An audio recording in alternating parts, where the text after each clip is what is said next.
Hello. Hello. Oh my gosh.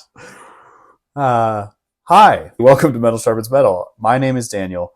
I'm sorry for whatever I just edited at the beginning of this intro. Today we have a song called The Shallows by the band Misery Signals.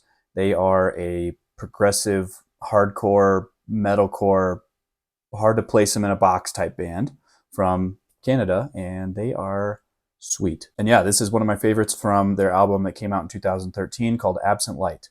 So hope you guys enjoy it. Let's check it out. All right. Wash it all away. This replica. Wash it all away. We reveal only truth that we have chosen, until only secrets of the surface. We offer up our skin, the measure of our worth. This riff is so cool. 1, 2, 3, 1, 2, 3, 1, 2, 3.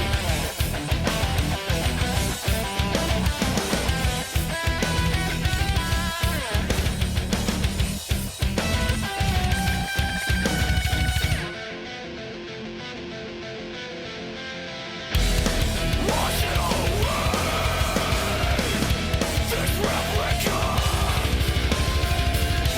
1, 2, 3. We're still in the same time signature.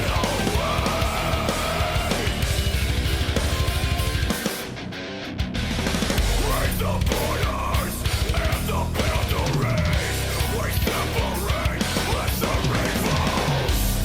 Each in their own compartment. The drummer likes to move that beat around and trick you about the one. Yeah, very cool.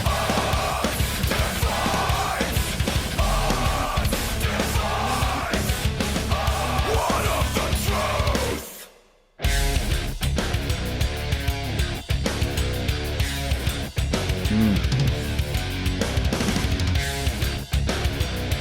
Quite groovy. Only movement is the reaches of gravity. Drummer's alluding to the pulse that's coming. Anything. Okay. So it's way back.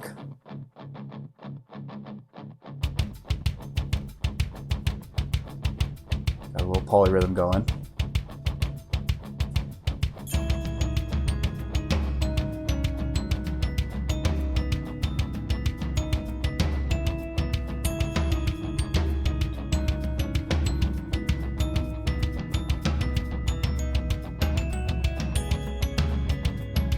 I love the bells in this music. It's just such a cool ambience that isn't in metal very often. So, yeah.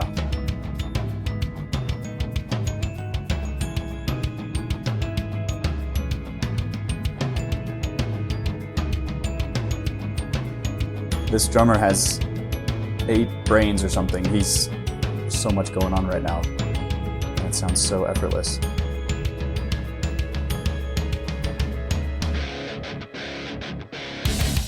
Towers were built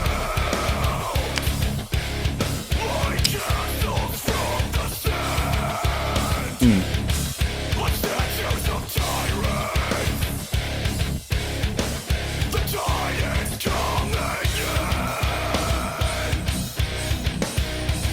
So the guitars haven't changed, they're just louder.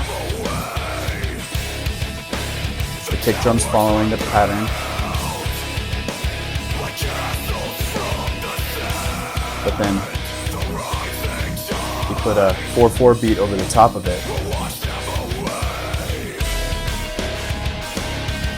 But now he's following the syncopation of it.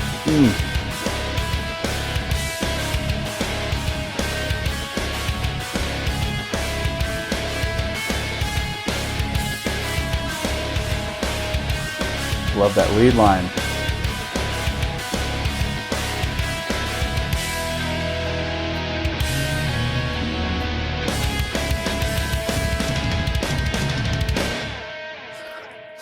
This song is so awesome.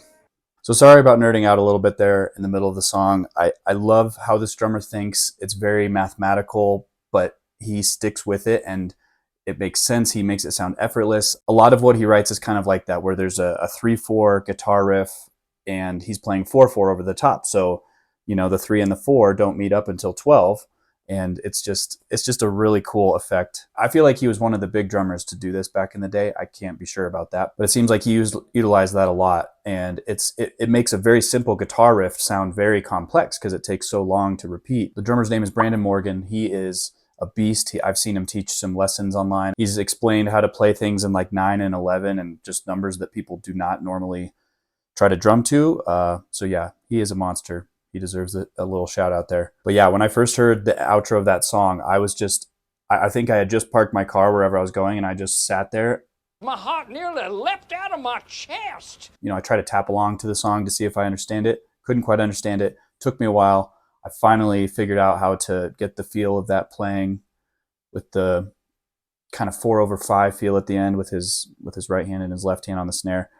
Yeah, very cool stuff what they can do. So I remember when I first heard about Misery Signals from a friend, I thought it was some kind of like weird emo post-hardcore type band or something like that. And then when I first heard a live clip from them, I thought it was like, hardcore, brocore kind of stuff based on the vocals, which sounded very like, like, guttural. Those bands that sing about like pure hearts and how you would do anything for your family and friends. Thou with the heart that's pure.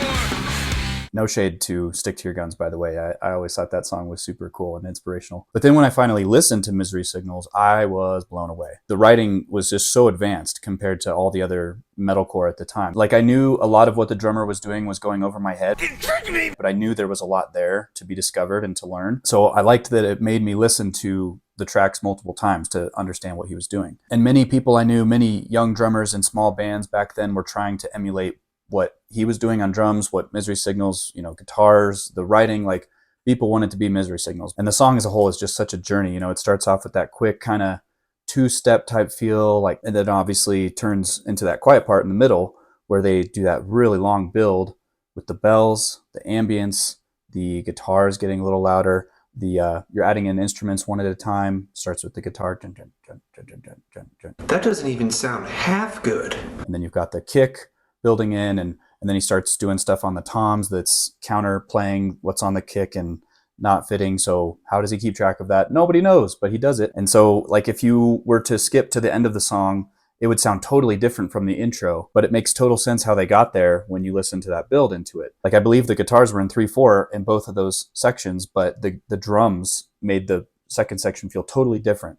Slower pulse with the cymbals, and yeah, a different time signature that the drums were playing on top of 3/4. So again, I just love that stuff. I just could nerd out about that for days. So the lead vocalist is named Karl Schubach, and as you can tell, he has a very powerful voice. This was the last album that he did with the band. I recently learned he actually didn't write any of the lyrics on this album either. It was, I think, a joint effort between maybe Ryan and Brandon. I'm not totally sure who did which, but I guess there was a bit of drama that ended up with him being kind of pushed out of the band. And it also seems like he was kind of struggling with some motivation and mental stuff as well, unfortunately. Now, while he didn't write any of the lyrics on this album, I know a lot about Karl's worldview from a solo project that he did called Solace. How do you say it?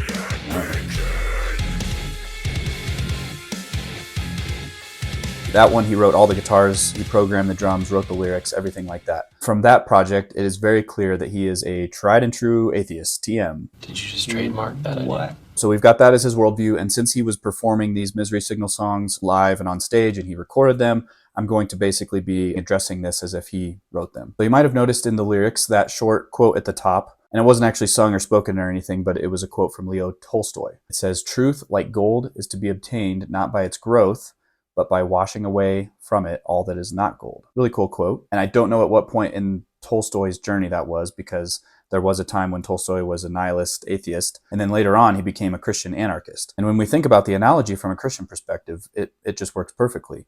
There's a certain amount of gold that exists in the world, and for the most part we can't forge it or make new fake gold at will, which is partly why gold holds its value, right? It's hard to get. The way to really get gold is through hard work and mining. So you've got this gold nugget encased in dirt, you wash away all that dirt, and you're left with this nice nugget of truth. You didn't make it, you didn't grow it, but you discovered it, and now it's right here, it's shiny, it looks really good. See, look at that. So in the Christian context, that gold nugget in the middle is the truth that exists because God exists. Truth is based on God's existence, and we can't create more of it. We can just choose to ignore it at our own peril. So I kind of chuckle because it's a huge irony for an atheist to be promoting this quote and these lyrics, and to have been performing these lyrics for a while in the band, and then holding personal beliefs that seem to be very contradictory to the meaning of his quote, because truth is only possible precisely because of the existence of God. So the title of the song, The Shallows, seems to be pointing to the shallow way that people often view the world around them. Instead of seeing the deep truths of reality, we see replicas and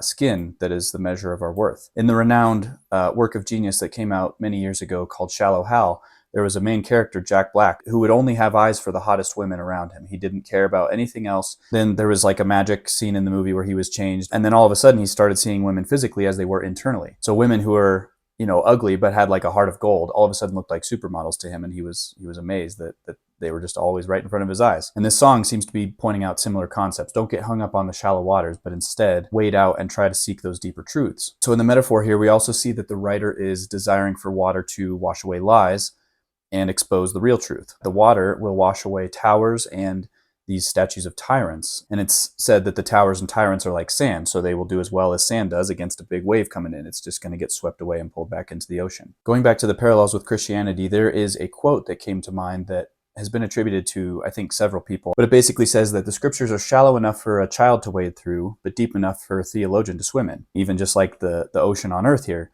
we barely are scratching the surface, the underwater surface. You get it. Because the Bruce clip at the beginning, okay, I'm not explaining my jokes to you. We barely understand all the species that are in the ocean. Like we know we haven't discovered them all. So it's a very similar concept with scripture. There's just a lot to uncover there. So there are a couple biblical quotes that came to mind regarding truth and things like that.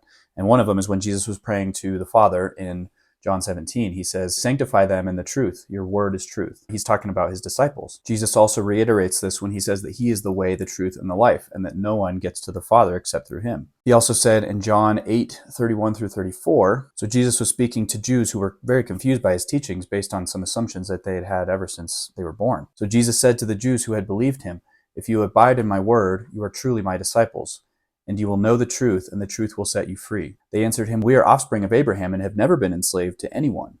How is it that you say you will become free?" Jesus answered them, "Truly, truly, I say to you, everyone who practices sin is a slave of sin." So they were confused because they didn't understand this concept of being enslaved to our masters. So we can have sin as our master or God as our master. And when we have God as our master, Jesus said that is the truth that will set us free. That is when we're going to really understand what this life is all about. We see in Proverbs 1:7 that the fear of the Lord is the beginning of knowledge, but fools despise wisdom and instruction. I could go on for a while, but we can see in the pages of the Bible that it makes the case that deep truth is found in the person of Jesus when he was incarnated and came to earth. And now we have God's revelation to sweep away tyrants and towers and falsehoods. Again, I know it's like hip for people to always be against the government and say that, everyone in power above us is a tyrant and things like that. But because there are so many parallels with Christianity, it's so deliciously ironic because Karl was not writing from a Christian worldview, but he's crying out, "What of the truth?" I love it! But we know as Christians that God can use even a raging atheist to convey his truth, often in very entertaining ways. I love it! So I hope you enjoyed my take on that song. Maybe it wasn't what you expected, but let me know if it was. I enjoy reading the comments and seeing how you guys process these songs. So yeah, feel free to throw that in there, and we will hopefully see you on the next one. Bye.